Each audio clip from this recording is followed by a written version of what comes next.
অখিল ভারতীয় আদিবাসী বিকাশ পরিষদের উদ্যোগেও বেহালায় করম পুজোর আয়োজন করা হয় চিরাচরিত প্রথা মেনে। নাচে গানে সামিল হন আদিবাসী সমাজের মানুষজন। সংগঠনের সম্পাদক দশরথ ওরাও বলেন, আদিবাসী সমাজের বিকাশে একাধিক উদ্যোগ নিয়েছে।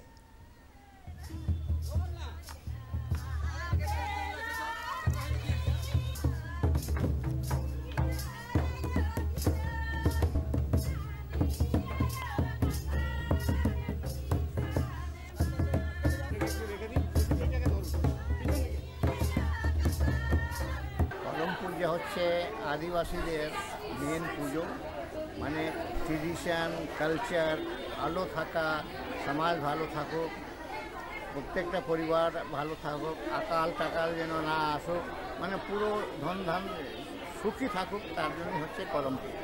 এটা সারা ভারতবর্ষে আজকে ভাদ্র মাসের একাদশীর দিন সেলিব্রেট করা হয়। এই বছর তো দেখছি পশ্চিমবঙ্গে অনেক বেশি এইখানে মানানো হচ্ছে, করম পূজা হচ্ছে।